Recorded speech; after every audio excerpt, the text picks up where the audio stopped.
ईमानदारी शीर्षक। ईमानदारी सबसे बड़ी सिद्धि। ईमानदारी सबसे बड़ी सिद्धि शीर्षक से मैं आपके सामने एक कथा सुना रहा हूँ। संवत 1740 विक्रम में गुजरात सौराष्ट्र में भारी अकाल पड़ा था। अन्न के बिना मनुष्य और तृण के बिना पशु तड़प रहे थे। वर्षा ऋतु व्यतीत हो रही थी, किंतु आकाश में बादल का नाम नहीं था।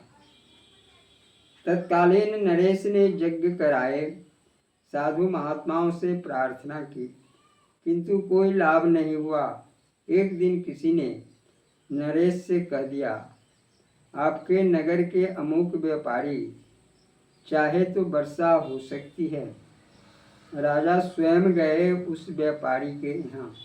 व्यापारी ने नम्रतापूर्वक हाथ जोड़कर प्रार्थना की, अन्नदाता, मैं तो तुच्छ मनुष्य हूँ, मेरे कहने से कहीं वर्षा हो सकती है। परंतु नरेश को उसने सम्मति दी थी। परंतु नरेश को जिसने सम्मति दी थी उसकी बात पर उन्हें विश्वास था। वे हठ करके बैठ गए। आपको दीन प्रजा के ऊपर और मूक पशुओं पर दया करनी पड़ेगी। जब तक वर्षा नहीं होती मैं आपके द्वार पर बैठा रहूँगा। व्यापारी ने देखा कि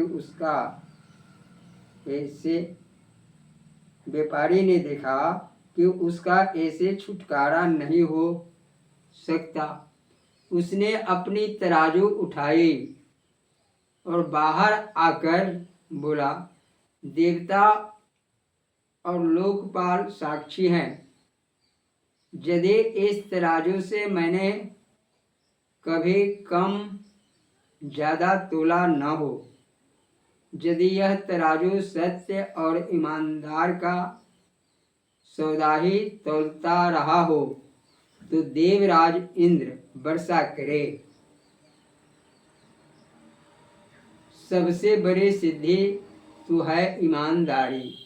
व्यापारी की बात पूरी होते न होते ही आंधी का शब्द सुनाई पड़ने लगा। कुछ क्षणों में आकाश मेघों से ढक गया और प्रबल वृष्टि पृथ्वी को शीतल करने लगी। जय श्री सीते। यह कथा प्रसंग आपको अच्छा लगे तो बार